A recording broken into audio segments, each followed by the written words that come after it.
এগুলো করা যাবে? তাহলে ওয়াতিজিল কুরবা ওয়া আতিজাল কুরবা হাক্কাহু ওয়াল মিসকিন ওয়া ইবনাস সাবিল, এভাবে পাড়া প্রতিবেশী, মিসকিন এবং মুসাফিরের হক আদায় করতে হবে। 4 নাম্বার যে কর্মসূচি হলো ওয়ালা তুবাজ্জির তাবযীরা, বাজে আজে বাজে খরচ করা যাবে না। কি খরচ করা যাবে না? ইসলামী রাষ্ট্রের নাগরিকের দ্বিতীয় গুণ, 4 নম্বর গুণ, কয় নম্বর গুণ? 4 নম্বর গুণ হলো আজে বাজে খরচ করা। কি কথা বলছেন নি? আজে বাজে খরচ করা যাবে না। আপনার টাকা আছে, আপনার পয়সা আছে, আপনি বলবেন আমার টাকা আমি যা মন তা করি, এই কথা বলার সুযোগ আছে? এই কথা বলার সুযোগ নাই। আমার নবী মুহাম্মদুর রাসূলুল্লাহ সাল্লাল্লাহু আলাইহি ওয়াসাল্লাম বলেছেন, কাল হাশরের ময়দানে 5টি প্রশ্নের উত্তর দেওয়া ছাড়া কোন বনি আদমকে এক কদমও সামনে এগুতে দেওয়া যাবে না। এর মধ্যে সর্বপ্রথম যে প্রশ্ন হলো, সেই প্রশ্নটা হলো, তোমাকে যে আমি হায়াত দিয়েছি, এই হায়াত তুমি কোন কাজে ব্যয় করেছ? কোন কাজে ব্যয় করেছ? দ্বিতীয় নাম্বার হলো, তুমি যে হায়াত পেয়েছো, এখান থেকে যৌবনের শক্তি পেয়েছো, এই যৌবনের শক্তিটা তুমি কোন কাজে ব্যয় করেছ? তৃতীয় প্রশ্ন হলো, তুমি যে টাকা ইনকাম করেছো, এই টাকাটা তুমি কোন কাজে ব্যয় করেছ?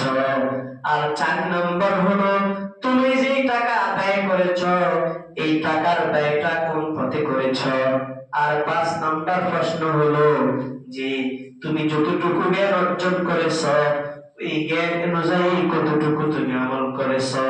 আমার বলার উদ্দেশ্য হলো, আল্লাহ বলেছেন ওয়ালা তুবাযির তাবযীরা, অপব্যয় করা যাবে না, অপচয় করা যাবে না। টাকা আছে বিদায় আকামে কুকামে জায়গা টাকা লাগানো যাবে? যাবে না। সুতরাং এই টাকার হিসাব আল্লাহর কাছে দিতে হবে, সম্পদের হিসাব দিতে হবে, বেশি ব্যয় করা যাবে না। ইন্নাল মুবাযযিরিনা কানু ইখওয়ানুশ শায়াতিন, নিশ্চয় যারা অপচয় করে তারা হলো শয়তানের ভাই। শয়তানের কি ভাই? বুঝছেন? কার ভাই? শয়তানের ভাই।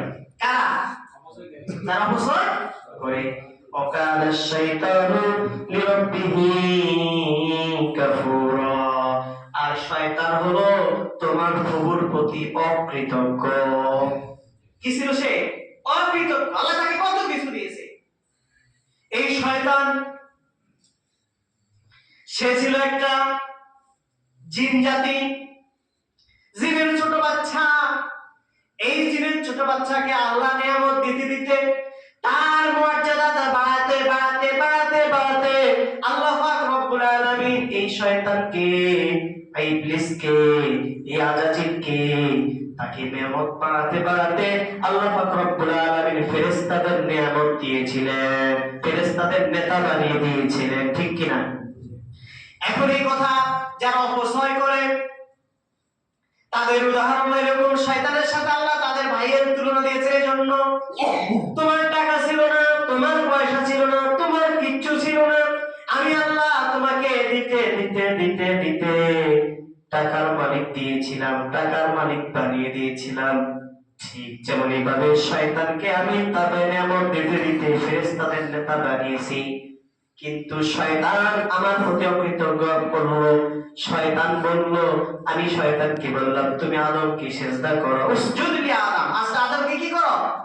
সিজদা করো। কিন্তু শয়তান আমার কথা শুনে নাই, কি করে না?